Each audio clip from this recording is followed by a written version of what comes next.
Hi, this is Lisa over at restministries.com, and I'm so glad to see you here today, and thank you for watching this video on different steps to start a chronic illness small group ministry. This is an important step you're taking, and I know that for many of you, you may already have people in mind that you are thinking will show up at your group. Because if you're feeling that passion and you've recognized the need in your church or community for a faith-based support group for those who live with chronic illness, then surely everyone you must tell who has a chronic illness will show up, right? Because they all need to come and talk to other people about their illness, and it'll make them feel so much better. Well, I know that feels that way, and I'm here to tell you that I began Rest Ministries in 1996. And sometimes I have to remember that not everyone needs the support that Rest Ministries offers at this particular moment in their life. Some people are dealing okay with their chronic illness and don't necessarily need to check in on a daily basis to hear from others who are living with chronic illness. Other people could really use the support that's available over at our ministry website and our social network and daily devotionals and such, but they just don't want to admit that they need it yet. There's someone in denial, perhaps. They don't really want to believe that their illness is here to stick around, or maybe they're in that season right now where just being around other people with chronic illness is kind of depressing. Even though they themselves are depressed, they don't really want to hang out with more of us.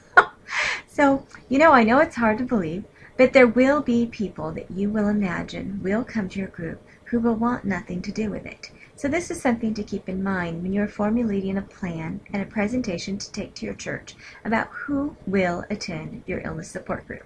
It's also important for you to know so you don't take it personally when those people who you believe could really use the support don't actually come. It's not you, and it's not that they may not like your group. It's more about the fact of where they are right now within their life and all the complications that come with it, and where they are in their journey of learning to deal and cope with daily chronic illness and pain. Now, some of the things to remember are, who do you believe will come to your group? First of all, you might want to take a notebook out and write down a few sentences of who you believe that you know right now would come to your group. The next thing to put on your list would be who you know that is out there, who you may not personally know, but that you would be able to ask about coming to your group. Do you have friends who know other people who live with chronic illness? Do you belong to a Bible study or some other kind of support group where you would like to announce this faith-based group and that would be okay with them, and those people may be interested? Are there people in your church, such as pastors, counselors, doctors, occupational therapists, nurses, anyone that's in a helping profession that comes into contact with people who have a chronic illness who they could recommend your group to? The next thing to ask yourself is who out there would like to come to your group but is going to have barriers to doing so. Who needs a ride? Who can't travel outside their home? Who has difficulty getting places at a certain time of day, such as is our mornings very difficult for them or evenings difficult for them? Think about who might have certain barriers, otherwise they would be there, and what you could do to possibly meet those needs. And lastly, ask yourself who probably would not be attending your group when you first start it, but might be interested in 3 months, 6 months, or even a year from now. There will be people, especially some in your church, who are sitting back waiting to see what your group is really all about. Is your group going to be one of those that has a healing service every week and you bring in your bottle of oil and pour it and pray and wait for the healing that week? Or is it going to be a group where you have a speaker that comes and talks about topics that they're interested in?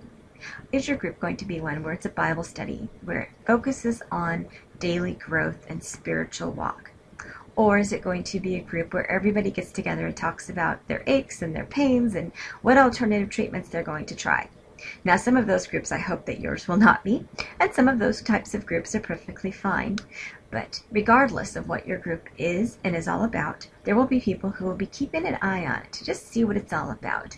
And perhaps they might show up in a matter of time. So those are all things to keep in mind when you're talking to your pastor or other people, like a potential co-leader or those interested in your group.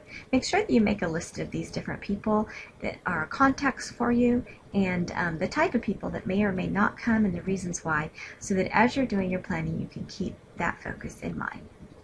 Thank you. I hope this was a helpful little video, and hopeful too. You can find more information in my book, How to Start a Chronic Illness, a Small Group Ministry. It's 320 pages and it's over at startasmallgroup.com. And I appreciate you. Thank you for putting this on your heart and for considering leading a Hope Keepers small group. God bless you.